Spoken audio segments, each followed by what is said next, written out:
move on, actually, with our awards. The Peace Through Media Awards. The Peace Through Media Awards are given to journalists and broadcasters of outstanding caliber.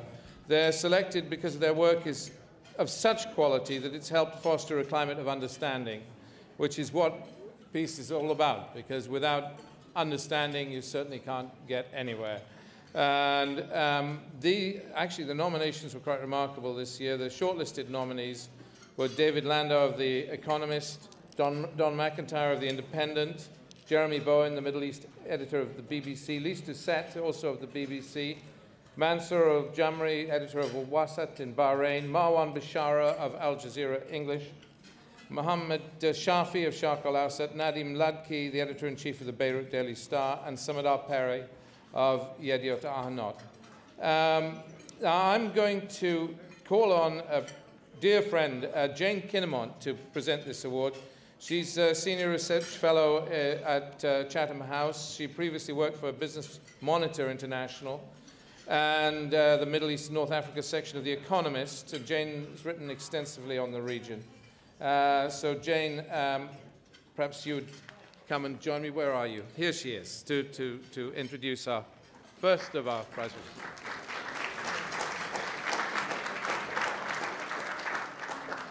Hello, good evening, everybody.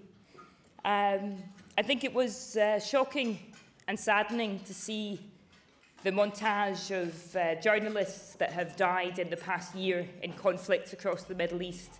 And I found it particularly shocking and saddening to see three faces from Bahrain among that group, from a country which has not been accustomed to or known for these levels of conflict, such as it's seen over the past 18 months. Of course, recently Bahrain was in the headlines in the West because of the Formula One motor race, and the world was treated to this unusual spectacle of a country on one hand trying to publicise a major sporting event and bring in sports journalists from around the world, while at the same time seeking to keep out almost all news journalists, seeking to prevent sports journalists from covering protests and heavily repressing protests in some of its villages. At the same time, it was being declared an enemy of the internet by Reporters Without Borders. And I think most famously here in the UK, there was a Channel 4 news team that was deported for working undercover in Bahrain during the Formula One. All these things, of course, make the headlines and get publicity here. Ultimately, though, most of the foreign journalists fly in and fly back out again. And the people that bear the brunt of the burden of repression are, of course, the local journalists. Looking back at that Channel 4 news team that was in Bahrain, it was not the Western journalists, but their driver who was beaten, who was bleeding, who had his arm slashed with knives. And many of the unsung Bahraini journalists have suffered over the past year for their reporting and for their presence at protests. Many of them detained, tortured, one blogger killed in custody, one blogger sentenced and in hiding, and one publisher, Abdul Karim Fakrawi, among the 5 people tortured to death in custody last year.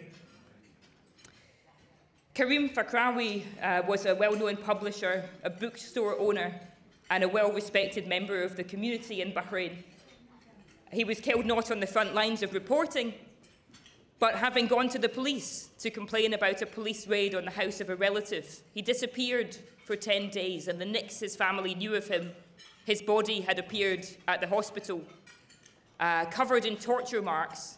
They were told that he had died of kidney failure, and that if they wanted to photograph the body, they would end up like him.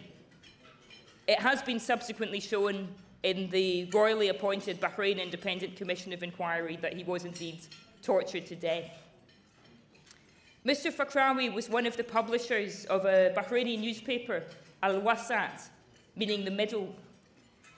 And Al-Wasat is a newspaper that's always represented voices of moderation and dialogue. It was founded by a former opposition member who was approached after the current Bahraini king, King Hamad, came to power. He was in opposition in exile in London, and he was offered the chance to go back to Bahrain as part of what was said to be a new era of reforms and change. And he was offered the possibility of joining the government. Instead, he said, "I will return, but I don't want a government job. I don't want a title. I want the chance to set up a truly independent newspaper in the Gulf, a region where, of course, most papers are owned by royals or by governments." So this paper, The Middle, was set up showing different voices, showing independent views. And its editor, in person, acted quietly as a mediator and as a proponent of dialogue and a supporter of reforms, perhaps particularly well placed to do this as the son of a revered Shia cleric who had married also a woman from a family of Sunni leftists and understood very well the different parts of Bahrain's complex society.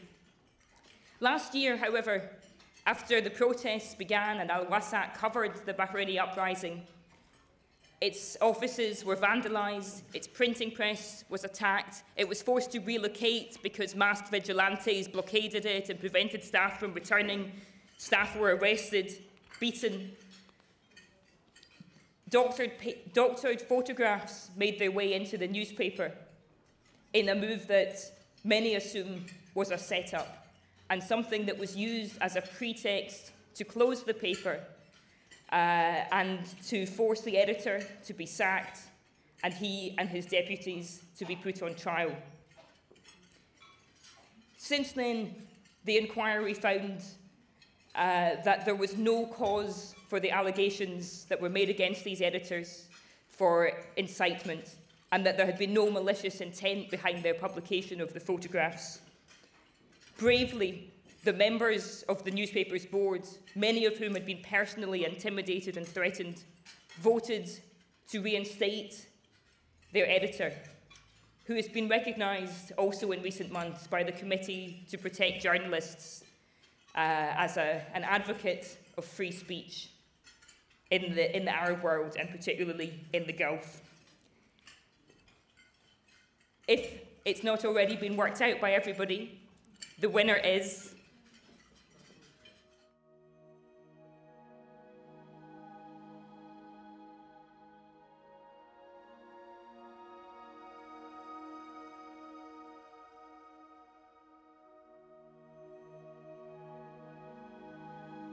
Mansoor Al Jamri, former editor of Bahrain's largest independent newspaper, this week found himself being the story rather than covering it. On Wednesday, he arrived at Bahrain's High Criminal Court to face charges that he's intentionally published false news. The Gulf government's philosophy is based on the availability of funds that are generated from the oil wealth. Within the decision-making circle, there are people who are pro-reform, but they're a minority in Bahrain.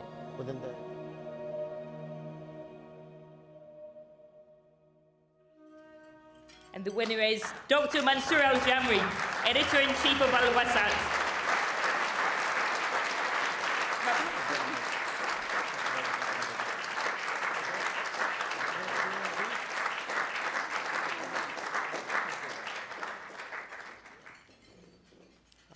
Lord Stone, Dahlia, William, Jane, distinguished audience, ladies and gentlemen, I am honored to be selected amongst the very brave people, those who, I don't think I am one of them, but I was so happy to be amongst those people to be mentioned.